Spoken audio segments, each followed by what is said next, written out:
చూడమ్మా, నువ్వు ఆ నిధిని బయటికి తీయడం కోసం పూజలు చేస్తావు కదా, ఇది ఎవరికి కూడా తెలియకూడదు. 3 రోజులు నిద్రాహారాలు మానేసి మరి మీరు ఇద్దరు మాత్రమే పూజలు చేయండి. ఎట్టి పరిస్థితుల్లోనూ నిద్రపోకూడదు. అప్పుడే ఆ నిధి మీకు సొంతమవుతుంది అని స్వామీజీ చెప్తూ ఉంటాడు. తర్వాత అస్మిత స్వామీజీని కిడ్నాప్ చేసి తీసుకువెళ్ళిపోతుంది. నీ ఇంట్లో వాళ్ళే ఆ పత్రాలపై నీ వేలిముద్రల్ని వేసి నా చేతికి ఇచ్చారు అని అనగాదేవి చెప్పడంతో రఘురాం కోపంగా ఇంటికి వచ్చి ఎవరి తప్పు చేశారో నిజం ఒప్పుకుంటారా లేదా అని నిలదీస్తూ ఉంటాడు. అప్పుడు పార్వతి సరే నిజం ఒప్పుకుందాం అని అనుకుంటూ ఉంటే వెంటనే జానకి రఘురాం కాళ్ళు పట్టుకుంటుంది. ఏమండి, ఈ తప్పు చేసింది నేనేనండి. మన ఇంటి మంచి కోసమే, ఎవరికి ఎటువంటి హాని జరగకూడదనే నేను మీ వేలిముద్రల్ని తీసుకొని ఆ పత్రాలని అనగాదేవికి ఇచ్చాను అని పార్వతి చేసిన తప్పుని నిందని తనపై వేసుకుంటుంది. క్షమించమని కాళ్ళు పట్టి వేడుకుంటూ మీరే శిక్ష వేసినా నేను అనుభవిస్తాను అని చెప్తూ ఉంటే చూడు జానకి, నువ్వు ఈ తప్పు చెయ్యలేదని నాకు తెలుసు అని రఘురామ్ అంటాడు. అవును చెల్లమ్మ, ఎందుకు నువ్వు నీపై నింద వేసుకుంటున్నావు అని వెంకట్రావు. అవును వదిన, నువ్వు తప్పు చేసుండవు, నువ్వు ఎలాంటి దానివో మాకు తెలుసు అని పద్మ. పెద్దమ్మ, ఎందుకు నువ్వు ఇలా నిందలు వేసుకుంటున్నావు అని ఆద్య, అందరూ కూడా శివరాం వాళ్ళు కూడా చెప్తూ ఉంటారు. తప్పు ఒప్పుకున్న తర్వాత కూడా శిక్ష వేయకుండా ఎందుకు ఇలా మాట్లాడుతున్నారు అని పార్వతి బుకాయిస్తూ ఉంటుంది.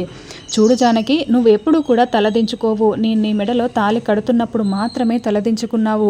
ఇప్పుడు ఇలా తలదించుకొని ఎందుకు చెయ్యని తప్పుని నీ మీద వేసుకున్నావో నాకు అర్థం కావటం లేదు. నువ్వు ఈ తప్పు చెయ్యలేదని నాకు అర్థమవుతోంది, కానీ నువ్వే చేశానని శిక్ష వేయమని అడుగుతున్నావు.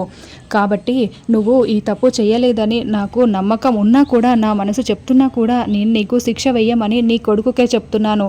ఎవరో కాదు శివరాం, నువ్వే శిక్ష వేయి. ఎందుకంటే ఈ ఇంటి బాధ్యతలు, ఊరి బాధ్యతలు నువ్వే తీసుకున్నావు కదా అని రఘురాం అంటాడు. అయ్యో, జానకి తప్పు చేయలేదు అని బామ్మ కూడా బాధపడుతూ ఉంటుంది. నేను వదినకి శిక్ష వెయ్యలేను. నేను 24 గంటల సమయం ఇస్తున్నాను. ఈ లోపల నిజంగా తప్పు ఎవరు చేశారో తప్పు ఒప్పుకుంటే సరిపోతుంది. అప్పటికీ తప్పు వదినే చేసింది అని ఎవరు చేసిన తప్పుని ఒప్పుకోకపోతే అప్పుడు కూడా వదినకి శిక్ష వెయ్యమని నేను అన్నయ్య మీదే భారం వేస్తున్నాను. అంతటి భారాన్ని నేను మోయలేను అని శివరాం చెప్తాడు. తర్వాత రఘురాం దగ్గరికి జానకి వస్తుంది. చూడు జానకి, నువ్వు ఈ తప్పు చెయ్యలేదు, నిందను మోస్తున్నావని నాకు అర్థమవుతోంది. ఇంకేం మాట్లాడకు అంటూ రఘురాం లేచి వెళ్ళిపోతాడు. తర్వాత ఆద్య కూడా వచ్చి ఎందుకు పెద్దమ్మ ఇలా చేశావు? పార్వతి పిన్నే ఇదంతా చేసిందని నిజం తెలిసిన తర్వాత కూడా ఇలా నిందను మోయడం అసలు బాగోలేదు అని ఆద్య బాధపడుతూ ఉంటుంది. తమ్ముడు లేకుండా ఆయన ఉండలేడు. అన్నా తమ్ములని విడదీయకూడదు.